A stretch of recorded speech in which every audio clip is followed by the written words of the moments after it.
My parents sold my dog for $800 while I was holding my dying aunt's hand 3 states away. But that's not the part that broke me. What broke me was coming home to find Sandy's food bowl still full, her favorite toy still sitting by the door, and my mother vacuuming the living room like it was just another Thursday. She didn't even look up when I walked in, just kept pushing that vacuum back and forth over the spot where Sandy used to sleep, erasing her like she'd never existed at all. My name is Alexis Jones. I'm 26 years old, and I work as a veterinary technician at a nonprofit rescue center that I built from nothing. But 2 years ago, I was sleeping in my car with $200 in my pocket and Sandy's empty leash wrapped around my wrist like a prayer I couldn't let go of. People always ask me how I survived it, how I went from that broken girl in a Honda Civic to someone who runs her own organization. They want to know about the revenge, about what I did to make my parents pay. But here's what they don't understand. The best revenge isn't destruction. It's becoming so completely whole without them that their absence becomes irrelevant. This is the story of how I learned that lesson, and it starts with a golden retriever named Sandy who saved my life long before my parents decided she was disposable. Before we dive into how I set myself free, please take a moment to like and subscribe, but only if you truly enjoy this story. Where are you watching from? Drop your city below in the comments. Now let me take you back to where it all began. I got Sandy when I was 19 years old, during what my therapist would later call a severe depressive episode, and what I called the year I stopped wanting to wake up. I dropped out of college after my first semester, moved back home, and spent most days staring at my childhood ceiling, wondering what the point of any of it was. My Aunt Carolyn was the one who suggested the dog. She'd driven 6 hours from Ohio just to sit on the edge of my bed and hold my hand while I cried for reasons I couldn't articulate. "You need something to take care of," she said, "something that needs you as much as you need it." My parents fought her on it. My father, Richard, stood in the hallway with his arms crossed, talking about responsibility and expense and how I couldn't even take care of myself. My mother, Patricia, kept saying things like, "It's just another thing for us to deal with when she loses interest," as if I weren't sitting right there, as if my depression was just teenage laziness with a fancy name. But Aunt Carolyn didn't budge. She drove me to the rescue center herself, and that's where I met Sandy. She was 3 years old, returned twice by families who said she was too energetic and needed too much attention. She had these soft brown eyes that looked right into you, and when the volunteer opened her kennel, she didn't jump or bark. She just walked up to me, sat down, and rested her head against my knee, like she'd been waiting for me specifically. "That's unusual," the volunteer said. "She's usually pretty anxious with new people." I ran my fingers through her golden fur, and for the first time in months, I felt something other than numbness. I felt needed. We brought Sandy home that day. My father barely acknowledged her. My brother, Eric, who was 21 at the time, immediately started complaining about dog hair and how the house was going to smell. But my mother's reaction was the most telling. She looked at Sandy the way you'd look at an inconvenient piece of furniture someone dropped off without asking, like she was already calculating the cost of getting rid of her. But Sandy didn't care about any of that.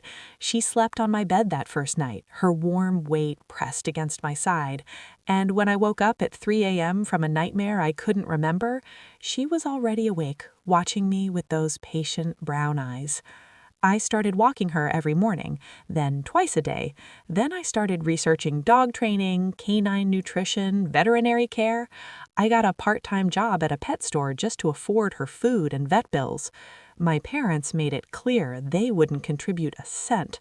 "Your dog, your problem," my father said. And you know what? He was right. She was my dog, my responsibility, my reason to get out of bed. Within 6 months, I'd enrolled in a veterinary technician program. Within a year, I had a job at an animal clinic. Sandy came with me everywhere the law allowed. She waited in my car during classes, slept at my feet during study sessions, and sat beside me during the panic attacks that still came sometimes, but grew further and further apart. People at the clinic loved her.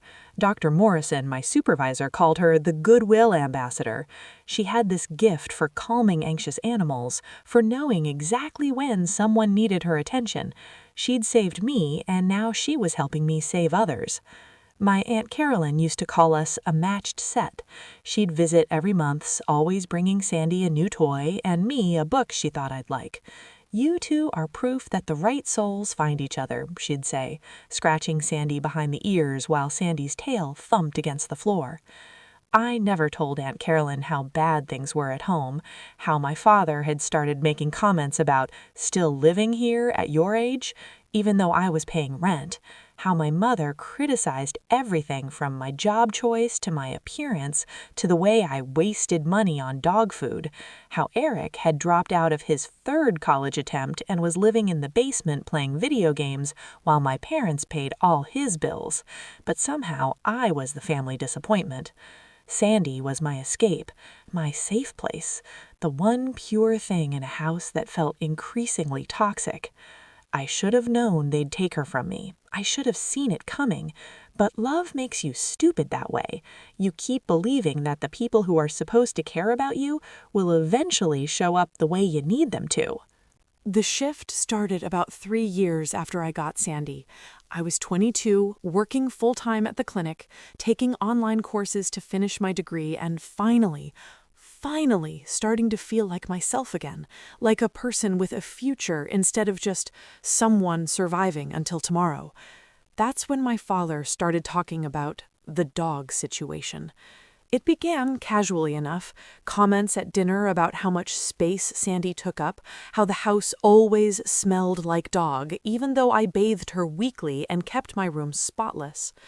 My mother chimed in with observations about vet bills and food costs, even though I paid for everything myself. "It's a lot of money," she'd say, folding laundry with that particular precision that meant she was building toward something. "Money you could be saving." "I am saving. I have almost $4,000 in my account." "That's nothing, Alexis. When I was your age, I had $15,000 saved." What she didn't mention was that she'd lived rent-free with her parents, worked a union job with benefits, and graduated into an economy where you could actually afford things. But pointing that out only made her lips press into that thin line that meant the conversation was over. Eric started accidentally letting Sandy out of my room when I was at work. I'd come home to find her in the backyard, anxious and pacing, sometimes having accidents because she'd been out there for hours. When I confronted him, he'd shrug. "Door must have been open, not my problem." My father's approach was more systematic. He started researching how much golden retrievers sold for. I caught him on breeder websites one evening, scrolling through listings. "Just curious," he said when I asked. "These dogs are worth a lot of money." "Sandy's not for sale." "Everything's for sale at the right price, Alexis." That should have been my warning. That sentence, delivered with his particular brand of practical cruelty, should have made me pack Sandy up and leave right then. But I was still trying to save money for a deposit on an apartment. I was still foolishly hoping that if I just kept my head down and followed the rules, things would improve. Then Aunt Carolyn got sick. The cancer diagnosis came fast and brutal. Stage 4, pancreatic, maybe 6 months. She called me herself, her voice steady despite delivering the worst news I could imagine. She said, "I need you," simply. "I know it's a lot to ask, but I need you here with me. I don't want to do this alone." There was no question. Aunt Carolyn had saved me when I was drowning. I would hold her hand while she faced this. I asked my parents if they could watch Sandy while I went to Ohio. It would be a few weeks, maybe a month. I'd pay them for her food, leave detailed instructions, come back on weekends when I could. My father's face did this thing, this tiny flicker of something I couldn't quite read. He said, "We'll take care of her." My mother nodded. "Of course, you need to be with Carolyn." Eric didn't say anything, just scrolled on his phone like the conversation didn't concern him. I left 3 days later, Sandy's leash in my bag along with her favorite squeaky toy. I kissed her head before I walked out the door, whispered, "I'll be back soon, girl, I promise." She whined as I left, this low, worried sound that made me turn back twice, but my mother was already closing the door, already ushering Sandy back inside with mechanical efficiency. I told myself it would be fine. They were family. They wouldn't let anything happen to her. God, I was so stupid. Aunt Carolyn died on a Tuesday afternoon in early spring, with me holding one hand and her husband holding the other. She was 58 years old. She'd fought for 11 weeks, and in the end, she went peacefully, which felt like both a mercy and a robbery. I stayed for the funeral, helped Uncle James sort through her things, held it together through the service where I gave a eulogy that barely scratched the surface of what she'd meant to me.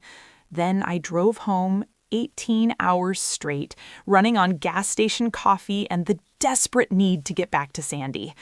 I kept thinking about her during the drive, how she'd comfort me, how I'd bury my face in her fur and finally let myself fall apart. How we'd go for a long walk and I'd tell her everything about Aunt Carolyn's last days, because Sandy always listened like she understood every word. I got home around 8 p.m. on Thursday. The house was lit up and I could hear the TV through the door. Normal Thursday evening, dinner dishes probably still in the sink, life continuing like it always did.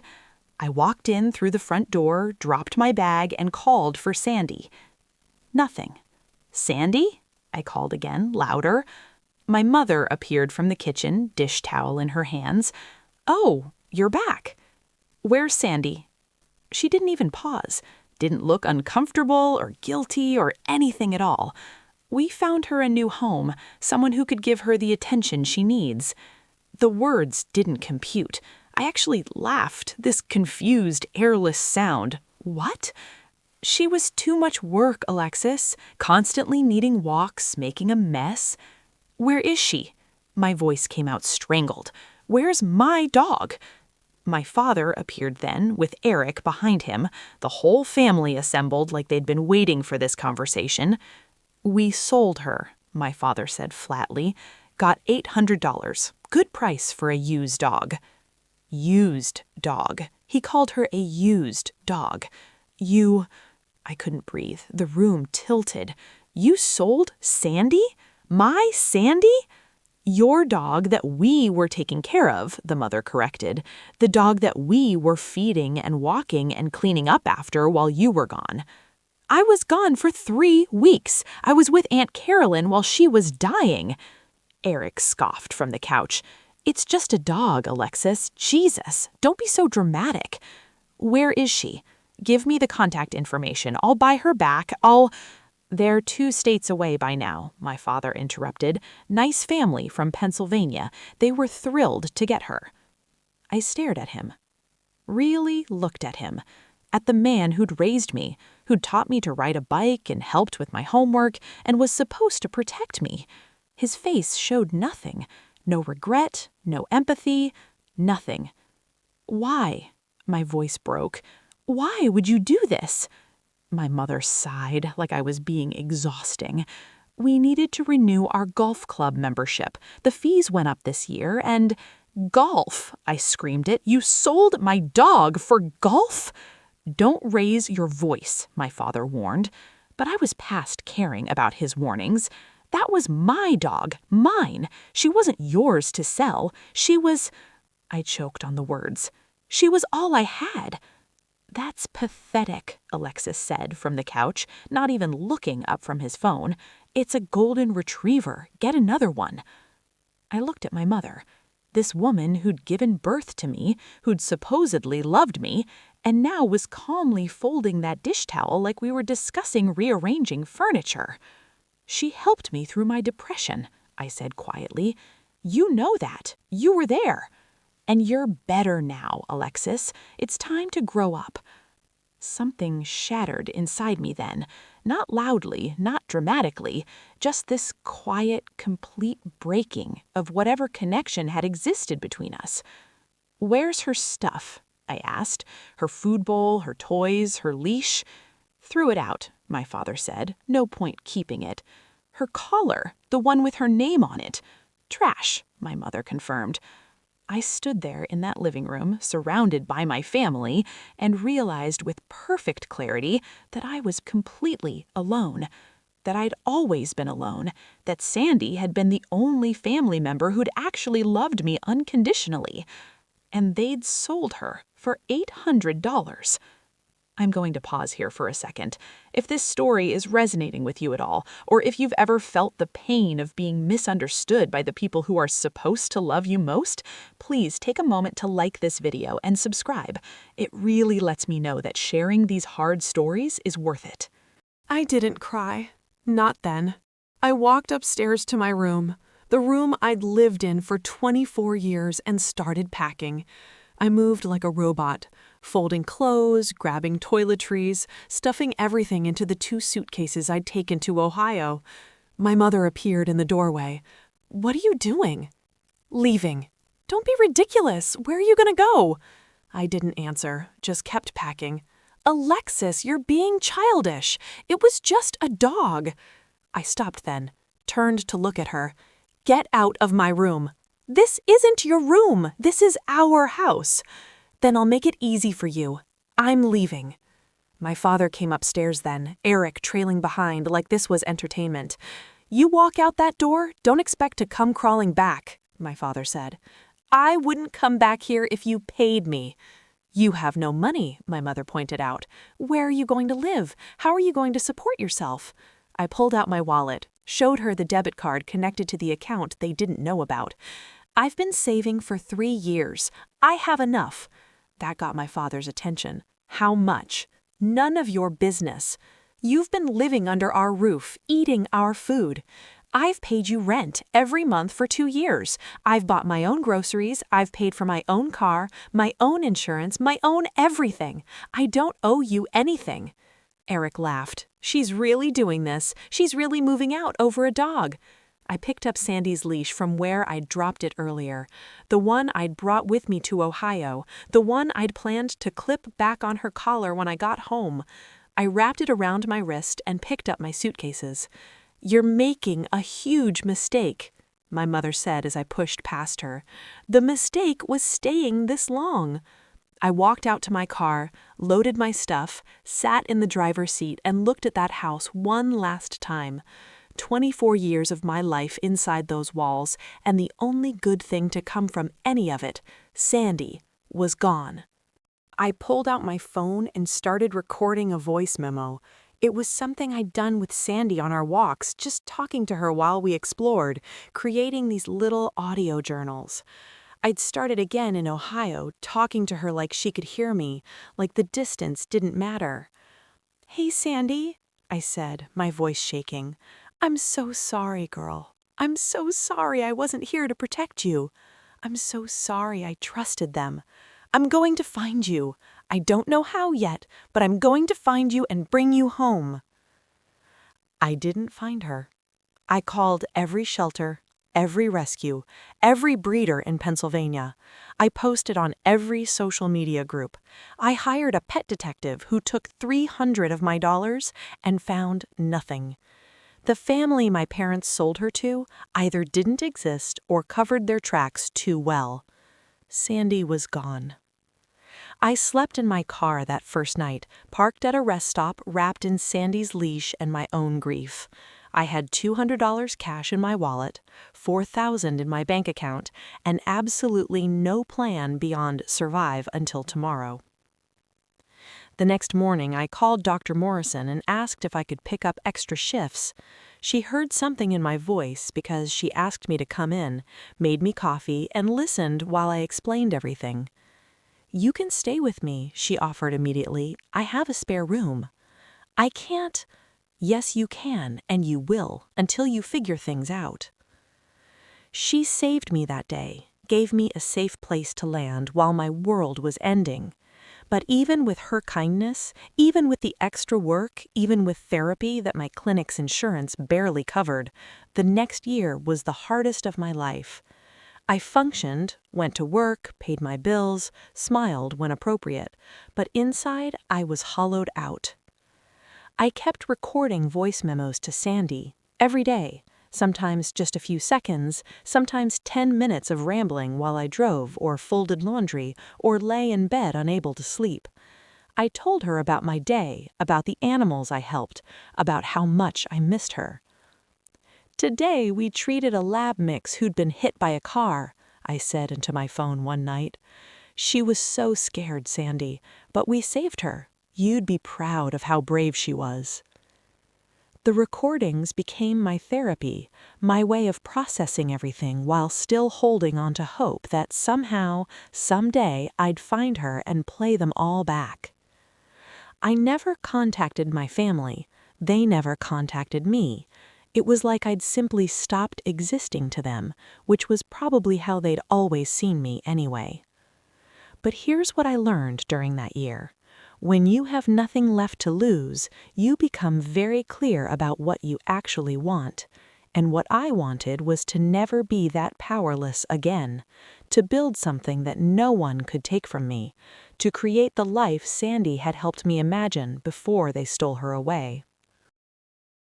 14 months after I left, I found an apartment. It was small, just a studio, but it was mine. I painted the walls, bought secondhand furniture, set up a little corner that would have been perfect for a dog bed. I still couldn't get another dog. Couldn't even walk into the shelter without my chest tightening. But I started volunteering there on weekends, helping with intake and medical assessments. Dr. Morrison encouraged it, said it was good for me to be around animals again. She was right. Slowly, over months, the animals taught me how to feel again, how to trust again, even if just a little. I started taking business courses online, researching nonprofit structures, grant applications, fundraising strategies. I had this idea, probably insane, definitely ambitious, of opening my own rescue center, a place specifically for animals who'd been abandoned, surrendered, failed by the people who were supposed to care for them. Animals like Sandy. "You're talking about her again," my therapist, Dr. Chen, observed during one session. "I always talk about her." "No, you're talking about her differently, not with grief, with purpose." She was right. Sandy had become more than my lost dog. She'd become my mission, my reason for everything I was building. I applied for small business grants, got rejected, applied again, got rejected, applied 17 times before one finally approved, giving me $15,000 to start my nonprofit. I found a space, an old veterinary clinic that had closed down, affordable because it needed work. I spent 6 months renovating it myself, learning plumbing and electrical, painting every wall, installing kennels, and exam equipment bought secondhand or donated. I called it Second Chances Rescue Center. Dr. Morrison became my partner, offering her expertise for free on weekends. Other vets I knew volunteered, community members donated. Slowly, impossibly, it came together. I still recorded voice memos, but they changed. "We got approved, Sandy. We're really doing this." "First dog came in today. Her name's Bella. You'd love her." 6 adoptions this month, 6 families who won't let these dogs down. The recordings became progress reports instead of grief journals, evidence that I was healing, that I was building something meaningful from the wreckage. I learned things about myself during that time. I learned I was stronger than I thought, braver than I believed. I learned that family isn't defined by blood, but who shows up when everything's falling apart. Dr. Morrison showed up. My therapist showed up. The community showed up. My parents never did. I also learned that healing doesn't mean forgetting, doesn't mean forgiving. It means taking the broken pieces and building something new, something better, something that honors what you lost while moving toward what you're becoming. 2 years after leaving, I had a thriving rescue center, 15 volunteers, and a waiting list of animals needing help. I had my own apartment, my own car, my own life built entirely without my family's help or approval. And then, 2 weeks before our official grand opening, they showed up. I was in the lobby, hanging a banner that read, "Grand Opening, October 15th, when the bell above the door chimed. I turned, expecting a potential donor or volunteer. Instead, I saw my father. He looked older, grayer, but his expression was the same, controlled, assessing, calculating. "Hello, Alexis." I climbed down from the ladder slowly. "What are you doing here?" "We heard about your business, thought we'd come see what you've built." "We?" My mother appeared then, and Eric behind her. The whole family. Together, in my space. "How did you find me?" "It's a small community," my mother said, looking around with that particular expression she reserved for things she found distasteful. "We saw the article in the local paper." There had been an article, a nice piece about young entrepreneurs in community service. I'd been proud of it. Now I felt exposed. "You need to leave," I said quietly. "That's no way to greet your family," my father said. "We came to support you." "Support me?" I almost laughed. "You sold my dog and kicked me out." "You left," my mother corrected. "We never kicked you out." Eric was wandering around, touching things, opening doors. This place is pretty nice, must be making good money. And there it was, the real reason they'd come. "Get out," I said, louder this time. "Alexis, we're your parents," my father started. "We have a right to be part of your success." "You have no rights here. This is my property. Leave." "We made mistakes," my mother said, and for a moment, just a moment, I almost believed she meant it. "We want to make things right. We want to invest in your future, help you expand." "Help me?" The words came out bitter. "Where were you when I was sleeping in my car? Where were you when I was working 3 jobs to save enough for a deposit? Where were you for the last 2 years?" "We thought you needed space," my father said smoothly. "Time to figure things out on your own. And look, you did. We're proud of you." Proud, the word I'd wanted to hear my entire life, now deployed like a weapon. Eric held up his phone, recording. "This is going to be great content, family reunion and everything." Something clicked into place then. They weren't here to apologize or make amends. They were here because I'd finally become something they could use, something profitable. "I want you to hear something," I said, pulling out my phone. "Alexis?" my mother started. "No, you're going to listen." I pulled up my voice memos, 2 years of recordings. I scrolled to one from the day I left. My own voice filled the lobby, shaking and broken. "Hey, Sandy, I'm so sorry, girl. I came home and you're gone. They sold you. Mom said it's because you were too much work. Dad said they needed the money for golf membership. Eric called you just a dog. I don't know how to survive this. You were the only one who ever really loved me." My mother's face went pale. "Turn that off." "Why? Because it's the truth?" I scrolled to another one.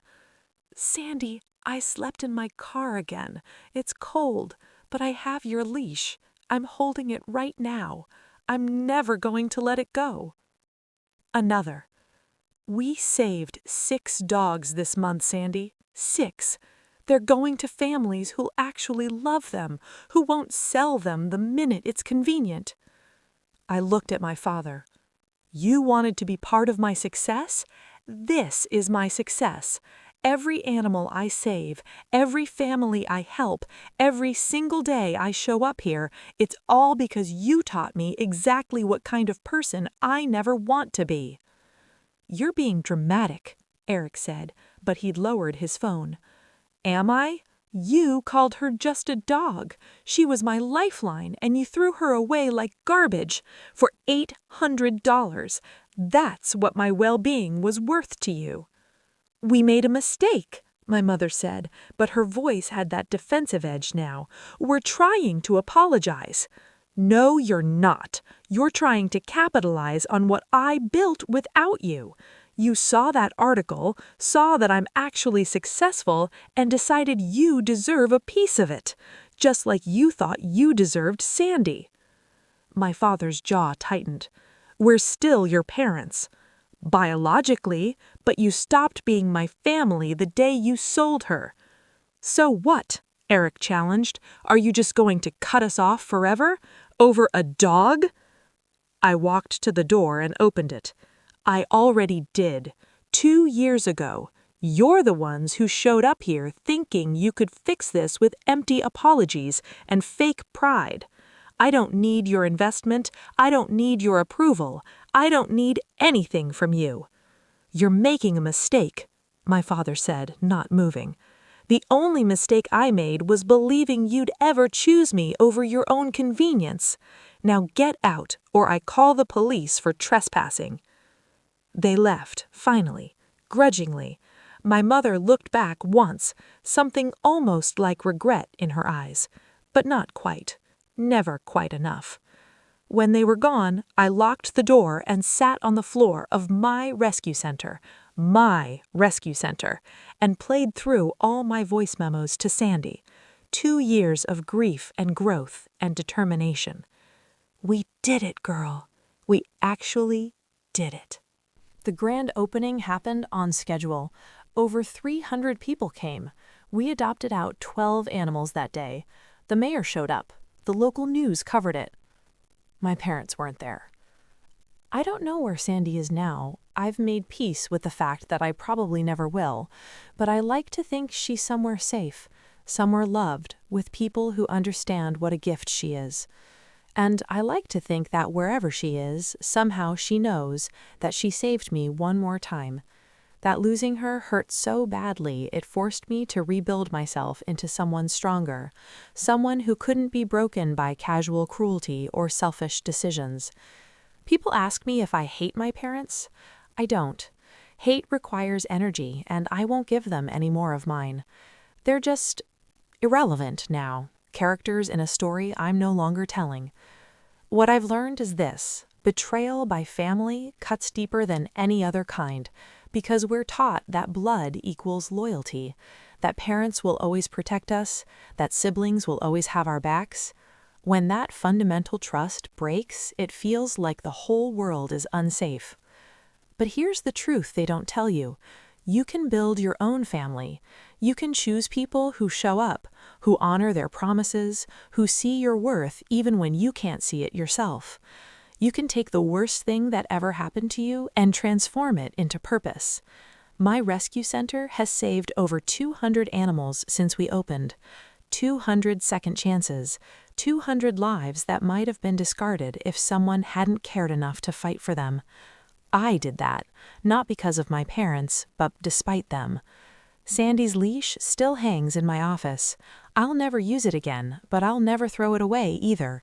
It reminds me where I came from, what I survived, and who I'm fighting for. Sometimes people bring their dogs to the center, and I see the way they look at them, with real love, real commitment, and I know Sandy would approve of the work we're doing here. I still record voice memos sometimes, less frequently now, but still. "Hey Sandy, 23 adoptions this month. One of them was a golden retriever. Her name's Hope. Family who took her had a daughter about my age when I got you. She cried when they approved her application. I know that feeling, girl. I know exactly how she felt." The best revenge isn't destruction. It's not making them suffer or forcing them to see what they lost. The best revenge is building such a full, meaningful life without them that their opinion becomes background noise. I'm Alexis Jones. I'm 26 years old. I run a nonprofit rescue center that changes lives. I have friends who are family, work that matters, and a future I built with my own hands. And if my parents ever look me up, ever see what I've become, I hope they understand this had nothing to do with them. This was always about Sandy, about honoring what she gave me by giving it forward to every animal who needs someone to fight for them. That's not revenge, that's justice, and it's the only kind that ever really matters. Before we go, I want to ask you something. Have you ever been betrayed by someone who was supposed to protect you? How did you rebuild trust? What's one thing you learned about yourself after a betrayal? Share your story in the comments below. Your experience might help someone else who's going through something similar. This was another story from Revenge Room, where we turn pain into purpose and betrayal into balance. Please don't forget to subscribe and join us for the next transformation.